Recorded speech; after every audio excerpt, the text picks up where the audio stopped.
Bonjour à toutes et à tous, très heureux de vous retrouver pour ce temps de partage donc de milieu de semaine, toujours dans le confinement, enfin en tout cas dans l'impossibilité de se retrouver pour nos réunions habituelles. J'espère que vous allez bien et que bien ce partage autour de la parole de Dieu saura vous encourager, vous bénir, vous parler et vous faire du bien. Donc je vous invite à lire avec moi dans 2 Rois au chapitre 6. 2 Rois chapitre 6, verset numéro 1. 2 Rois chapitre 6, verset numéro 1. Les fils des prophètes dirent à Élisée, « Voici le lieu où nous sommes assis devant toi, est trop étroit pour nous. Allons jusqu'au Jourdain, nous prendrons là chacun une poutre, et nous nous y ferons un lieu d'habitation. » Élisée répondit, « Allez. » Et l'un d'eux dit, « Consens à venir avec tes serviteurs. » Il répondit, « J'irai. » Il partit donc avec eux. Arrivé au Jourdain, ils coupèrent du bois, et comme l'un d'eux abattait une poutre, le fer tomba dans l'eau. Il s'écria, « Ah, mon Seigneur !» Il était emprunté. L'homme de Dieu dit, « Où est-il tombé ?» Et il lui montra la place.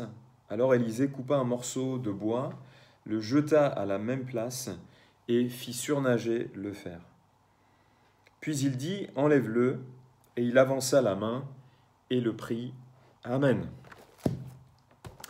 Lorsqu'on lit un texte comme celui-ci, on peut penser peut-être à première vue que bien, il n'y a pas grand-chose comme application concrète pour nous aujourd'hui, où on peut être tenté aussi de voir uniquement des types dans ce récit. Des types, c'est tout simplement des objets ou des personnes qui préfiguraient quelque chose qui viendrait plus tard. Et par exemple, on peut voir dans le bois qui a été taillé ici et qui a fait surnager le fer qui était perdu au fond de l'eau, et ben, un type de la croix. Donc, c'est, je dirais, 2 erreurs qu'on peut commettre en abordant un texte comme celui-ci. Penser qu'à première vue, il n'y a pas vraiment d'application concrète pour nous aujourd'hui, ou aller directement dans le fait de considérer s'il y a des types dans ce récit, et de ne considérer que ça, alors que je pense que c'est un texte qui est riche d'enseignements. Je crois que toute l'écriture, comme le dit Paul à Timothée, est inspirée et utile pour nous enseigner, nous convaincre, nous corriger, nous instruire dans la justice, afin que l'homme de Dieu soit accompli, mature et propre à toute bonne œuvre, à toute bonne action. Alors ce texte commence par donc la mention, verset numéro 1, des fils des prophètes. Les fils des prophètes dirent à Élisée, « Voici le lieu où nous sommes assis devant toi, est trop petit. » Élisée, ça signifie « Dieu est sauveur ». Et dans la notion de sauveur, il y a la notion de secours. Et je crois que Dieu est un secours, Dieu est pour nous un sauveur, pas seulement en vue du jugement dernier, mais aussi dans les simples choses de la vie. Comme on peut le constater ici, ils ont expérimenté le secours de Dieu dans la crise, on peut l'appeler comme ça, qu'ils ont vécu, parce que, on le verra à la fin, pour nous, un fer de hache qui avait été emprunté, ça peut représenter uniquement quelque chose de matériel et finalement pas grand-chose, mais à cette époque-là, c'était quelque chose de très important. Alors, quelques mots au sujet des fils des prophètes. C'est une expression qu'on retrouve dans l'Ancien Testament, notamment sous le ministère d'Élie et d'Élisée, qui avaient un ministère prophétique au sein d'Israël, donc le royaume du Nord, puisque à ce moment-là, eh bien, le schisme, la division, la séparation avaient déjà eu lieu. Et les fils des prophètes eh bien, étaient un groupe de croyants, bien entendu, de croyants l'Éternel, dans le Dieu créateur, le seul Dieu. Et il faut savoir qu'à cette époque, en Israël, eh bien, à cause des bergers d'Israël, donc des rois, puisque c'est d'eux dont il est fait mention quand il est dit les bergers d'Israël, c'était les rois, pas seulement eux, mais les prophètes aussi, mais les rois en tout cas, ceux qui étaient finalement destinés à conduire le peuple dans la bonne voie, eh bien, les rois d'Israël avaient basculé dès Jéroboam dans l'idolâtrie. C'est une succession de rois idolâtres qui entraînent le peuple dans cette idolâtrie. C'est dans ce contexte donc là que Élie exerce leur ministère et aussi eh bien donc qu'ils ont des fils des prophètes à leur côté, une communauté de croyants donc qui est exclusivement attachée au culte rendu à l'Éternel et qui ne souhaite pas basculer dans l'idolâtrie, se préserve de ces choses. Il n'y avait pas de mélange possible pour eux, tout simplement. Et on voit par exemple que du temps d'Akab, donc toujours roi d'Israël, eh bien Akab, avec Jézabel, surtout Jézabel sa femme, persécutait les prophètes. Dans 1 roi 18-13, il est dit que Abdias avait caché et nourri des prophètes. Abdias, c'était un serviteur de Akab qui craignait l'Éternel et qui avait tout mis en œuvre pour que les prophètes de l'Éternel soient préservés. Dans 1 roi 18-13, il est dit « N'a-t-on pas dit à mon Seigneur ce que j'ai fait quand Jézabel tua les prophètes de l'Éternel? J'ai caché 100 prophètes de l'Éternel, 50 par 50, dans une caverne, et je les ai nourris de pain et d'eau. » Donc, Élisée, avec ses fils des prophètes, était donc un groupe de croyants, on pourrait dire une communauté de croyants, qui n'avaient pas basculé dans l'idolâtrie et qui souhaitaient demeurer dans le culte exclusif à l'Éternel.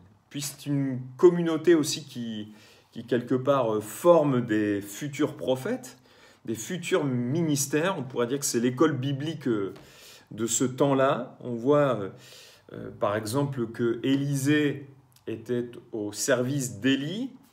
On pourrait dire à l'époque c'était un fils de prophète, que Géasi était au service d'Élisée, même si Géasi était un personnage un peu particulier.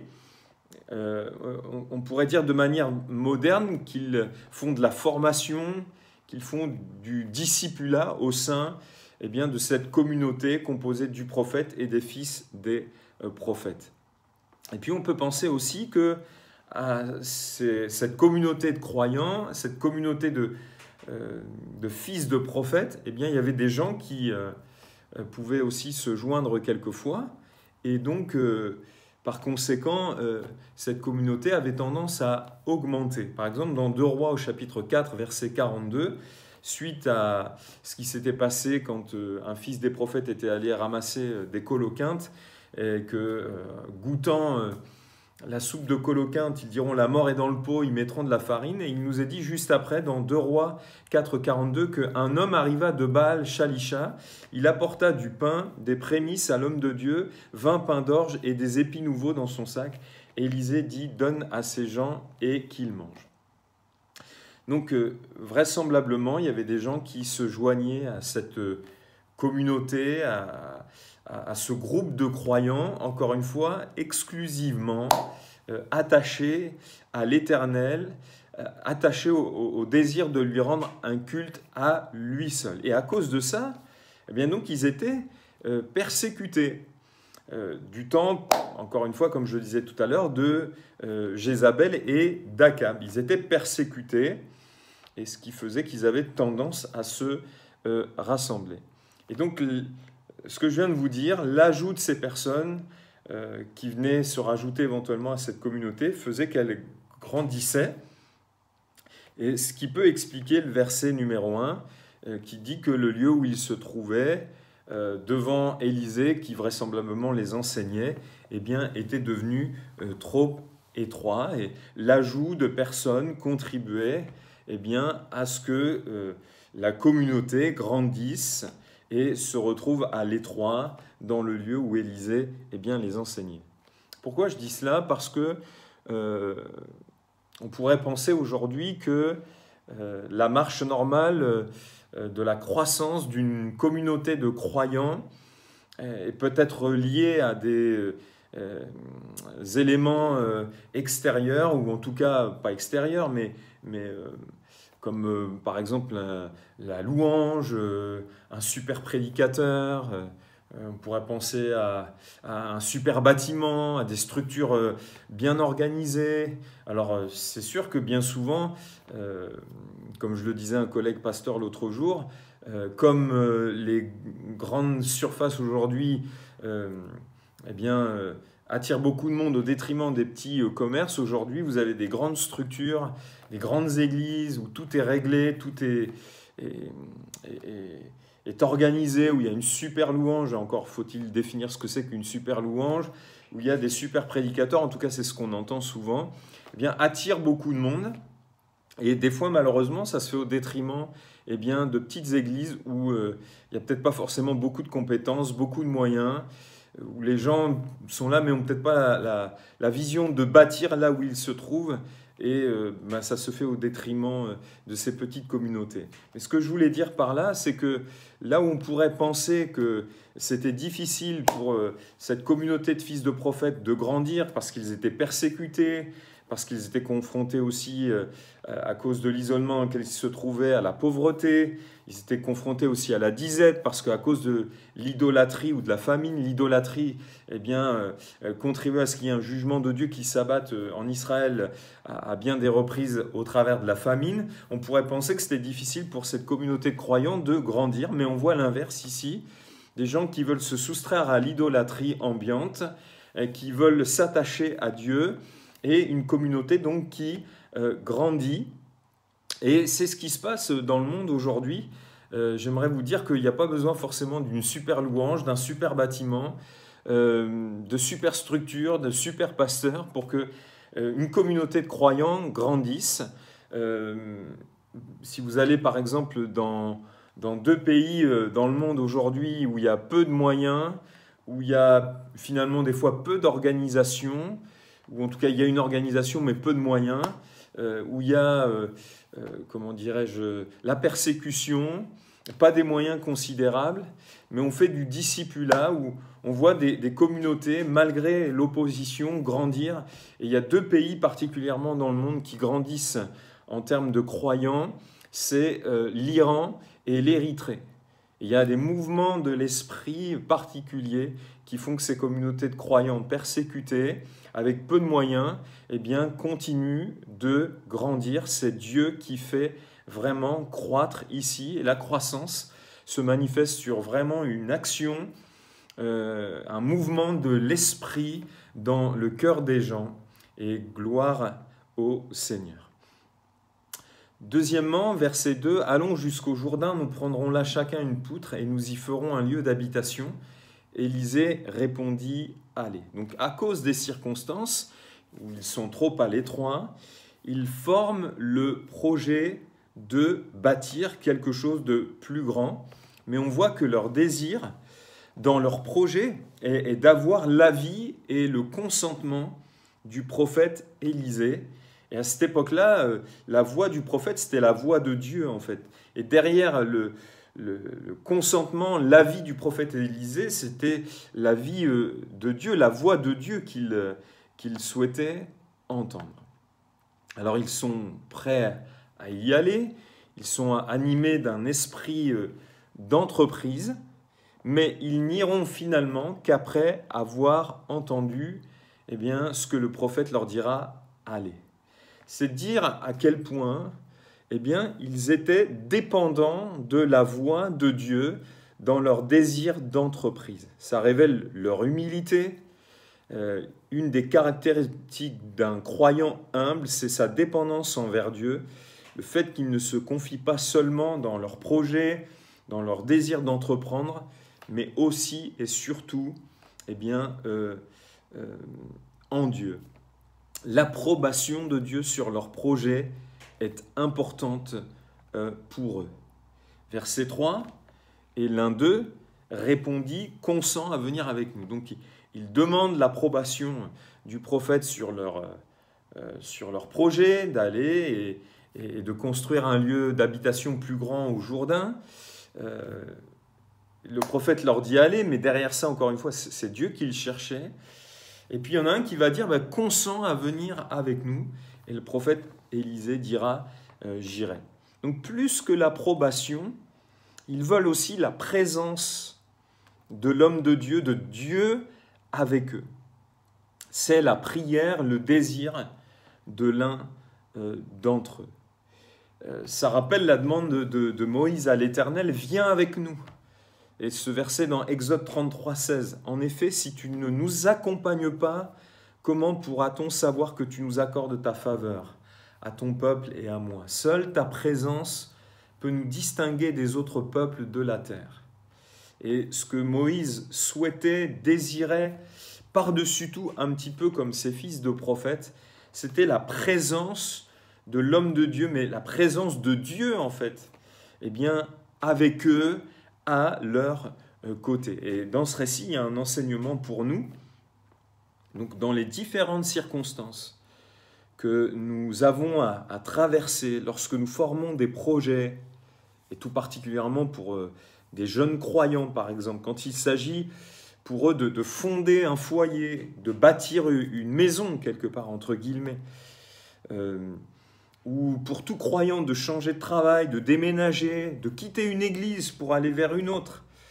Tout ce qu'on est appelé, quelque part, à bâtir, à construire, dans tout ce que l'on met en œuvre pour bâtir, construire, que ce soit dans nos vies personnelles ou par rapport à l'Église, ou en rapport avec l'œuvre de Dieu, est-ce que nous savons attendre d'avoir entendu aller, c'est-à-dire la permission quelque part de Dieu, le feu vert de Dieu, on pourrait le dire de cette manière, et souhaiter aussi que Dieu soit avec nous, la présence de Dieu, la rechercher, prier pour cela, dépendre véritablement de cela, l'exprimer en tout cas. Seigneur, tu m'as donné le faveur, mais sois avec moi, je veux me confier en toi, te chercher vraiment pour que tu sois avec nous. Donc, est-ce que nous savons attendre d'avoir entendu aller et le j'irai, donc sans lesquels les fils des prophètes ne voulaient pas se mettre en route? Est-ce qu'on a aussi la sagesse de demander au Seigneur son avis, ce qu'il en pense, comme ici les fils des prophètes l'ont fait envers Élisée? Seigneur, qu'est-ce que tu penses de ce projet? Seigneur, qu'est-ce que tu as à me dire par rapport à ce que j'envisage ici, à ce que j'envisage et qui va contribuer à bâtir, à construire quelque chose dans ma vie personnelle ou par rapport à l'Église? Alors, concernant la démarche d'Élisée, qui leur dira qu'il viendra avec eux, j'irai, ça nous parle aussi tout simplement du désir de Dieu de travailler avec nous dans ce que nous entreprenons. Je crois que quand il dit j'irai, il y est allé, mais il ne les a pas regardés en train de bosser. Je crois qu'il a mis la main à la pâte, Élisée. Je crois qu'il a travaillé avec eux. Je crois qu'il a lui aussi coupé du bois pour ce lieu d'habitation. On pourrait penser que ça n'apparaît pas à première vue dans le texte, c'est vrai, mais je pense que vraiment c'est ce qui s'est passé quand l'un d'entre eux lui dit consent à aller avec nous, et il dit j'irai, c'est pour travailler avec eux, pas pour les regarder, tout simplement. Alors dans Marc 16, 15, ça me rappelle ce texte où il est dit qu'après que Jésus leur ait dit « Allez par tout le monde et prêchez la bonne nouvelle à toute la création », Marc 16, 15, il est dit « Ils s'en allèrent prêcher partout ». Donc ils sont allés, ils ont obéi à ce que le Seigneur avait demandé, et il est dit que le Seigneur travaillait avec eux et confirmait la parole par les miracles qui l'accompagnaient. Donc le désir de Dieu, c'est vraiment comme Jésus l'a fait ici, le Seigneur travaillait avec eux. Dieu veut travailler avec nous, comme Élisée, quelque part ici, a travaillé avec les prophètes. Élie est allé, il a mis la main à la pâte, je le disais tout à l'heure. Et je crois vraiment que ça nous montre aussi l'humilité de cet homme. Il ne s'est pas dit ça ne me regarde pas, c'est votre problème, moi je veux juste vous regarder, je ne touche pas à ces choses-là. Euh, Même s'il était prophète, ben, il s'est mis à bosser de manière pratique, concrète. C'est important, je crois, à ce que je dis, parce qu'aujourd'hui, vous avez des catégories de pasteurs, alors peut-être moins en Europe, mais beaucoup en Afrique ou en Amérique latine, même aux États-Unis. Ça peut exister même en Europe, mais peut-être de manière un peu moins importante. Où vous avez des pasteurs qui se font servir, euh, qui comment dirais-je, roulent en limousine, qui arborent des jets privés, des choses comme ça, euh, qui ont un service des fois de sécurité, etc., etc. Personnellement, j'ai pas le sentiment que ce soit dans la, comment dirais-je, dans la pensée de Christ, dans la manière de faire du Seigneur, dans l'attitude de Jésus. Et ça, c'est important de le reconnaître, parce que euh, trop se font avoir, à mon avis, aujourd'hui, et ne sont pas capables de reconnaître des pasteurs, des bergers, des prédicateurs de la prospérité, en fait, et qui ont pour Dieu, finalement, leur ventre. M'est arrivé, des fois, dans le cadre de mon service pour le Seigneur, que des frères et sœurs, souvent des frères et sœurs africains, euh, soient étonnés que j'aille les chercher, que je les transporte. Alors bien sûr, dans mon église, je ne suis pas le seul à le faire. Rassurez-vous, il y en a d'autres, et je pense à Jackie en particulier, s'il regarde cette vidéo. Des gens, et il y en a d'autres aussi, qui vont chercher des papis, des mamies.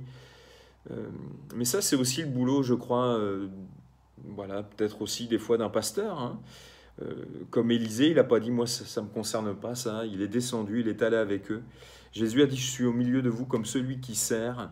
Il a pris un linge dont il s'est ceint, il a lavé les pieds de ses disciples. Quelqu'un a dit ceci, si le micro est plus important que la serpillière, eh bien, vous n'êtes pas prêt. Et moi, je crois que c'est la réalité. Voilà, on est une communauté de croyants où nous nous servons mutuellement, et il n'y a pas de personnes qui sont au-dessus de l'autre. Il y a des personnes qui ont reçu des dons différents et qui doivent le mettre à la disposition des autres. Donc si, je crois, Élisée s'est mis à travailler avec eux dans des tâches qui pourraient faire penser qu'il n'était pas concerné, maintenant, au contraire, il a travaillé avec eux. Aucun d'entre nous, je crois, ne devrait se considérer au-dessus de ça. Il y a un appel dans ce texte au service mutuel, au service les uns des autres. Voilà, je crois que c'est important. L'évangile consiste aussi à glorifier Dieu de cette manière, en se servant les uns les autres, et des fois en renonçant tout simplement à des plaisirs personnels ou, ou à des choses personnelles pour servir la communauté de croyants. Voilà. Alors il y a bien sûr des difficultés qui peuvent apparaître sur ce chemin du service mutuel, comme le découragement, comme la déception, comme l'incompréhension, l'amertume, la lassitude, la fatigue. Mais je crois que c'est sur le chemin sur lequel Dieu nous appelle à persévérer, le service mutuel, s'entraider les uns les autres. Euh, et cela, je crois que c'est aussi ça, et surtout la communion fraternelle. C'est pas seulement de se retrouver pour des réunions, mais c'est de se servir mutuellement les uns et les autres. Alors comme euh, l'un était en train d'abattre une poutre, verset 5, eh bien le fer tomba dans l'eau, et il s'écria, ah mon Seigneur, il était emprunté. Donc ici, on peut considérer que c'était une perte juste matérielle, je le disais en introduction, mais emprunter un fer de hache à cette époque, c'était quelque chose, eh bien, qui représentait une valeur importante. Pour nous, on pourrait dire aujourd'hui que c'est juste un morceau de fer qui se retrouve au fond de l'eau, mais un fer de hache, ça représentait quelque chose d'une grande valeur à cette époque-là. Et puis la deuxième chose qu'on peut dire, eh bien que même quand le Seigneur nous dit « allez », qu'il est avec nous, ça ne signifie pas qu'on rencontre aucun problème, aucun souci, qu'on ne rencontre pas de difficultés, mais dans ces problèmes, dans ces difficultés que l'on peut rencontrer, quand on fait encore une fois appel à lui, eh bien il saura nous secourir parce qu'il est avec nous, parce qu'on fait appel à lui. Dès lors que le fer de hache s'est retrouvé au fond de l'eau, eh bien, le réflexe de l'un des fils des prophètes, ça a été de se tourner vers l'homme de Dieu et de dire « Ah, mon Seigneur, il était emprunté », de lui exposer le problème et de voir vraiment la résolution de ce problème eh bien, qu'il rencontrait. Donc je disais que ça pourrait représenter pour nous juste une perte matérielle, juste un problème d'ordre matériel, mais c'était une dette pour cet homme. Un fer de hache emprunté qu'il n'était pas en mesure de récupérer, qui était perdu, eh bien c'était une dette importante qu'il devait ou qu'il devrait rembourser. Alors l'homme de Dieu va couper un morceau de bois qu'il va faire surnager à l'endroit où le fer de hache pouvait se trouver, et le fer de hache va remonter. Qu'est-ce que ça nous montre? Ça montre que Dieu règne sur les lois de la nature, il règne sur tout l'univers, il peut faire des miracles, même dans des choses qui peuvent nous paraître insignifiantes, même dans des choses matérielles, même si encore une fois, à ce moment-là, ce n'était pas insignifiant, ça représentait une dette importante pour lui, une déconvenue quelque part sur le plan matériel et financier. Eh bien, Dieu s'intéresse même à ces choses-là. J'aimerais dire ceci, je voulais le dire en introduction, mais je vais le dire maintenant, je pense que c'est plus approprié de le dire maintenant. Dieu n'est pas uniquement à nos côtés dans les grandes batailles, dans les grandes choses, mais aussi dans les petites, dans celles qui pourraient nous sembler insignifiantes, dans les choses matérielles. Dieu n'est pas seulement le Dieu des grands miracles, mais aussi des petits miracles, entre guillemets, parce que je crois qu'il n'y a pas de petits miracles. Il n'est pas seulement le Dieu qui ressuscite les morts, comme Élisée le fera en ressuscitant le fils de la Sunamite, mais aussi qui contribue à ce qu'un fer de hache emprunté soit retrouvé. Dieu n'est pas le chose uniquement des choses spirituelles, mais aussi des choses matérielles. Et s'il règne sur les éléments de la nature, ce n'est pas dans les lois de la nature qu'un fer de hache qui tombe dans l'eau puisse remonter, eh bien, il peut manifester aussi son attention vers nous, son secours envers nous dans ces choses-là. Amen. Je me souviens d'un DNJ que nous avions eu à Valence où il y avait comme un microclimat qui se trouvait eh bien, au-dessus de nous pour que les activités prévues dans la journée eh bien, puissent se dérouler. J'ai quelquefois, par manque de foi, dit à mon épouse, écoute chérie, tu n'as quand même pas prié pour la météo, en me disant finalement c'est régi par les lois de l'univers.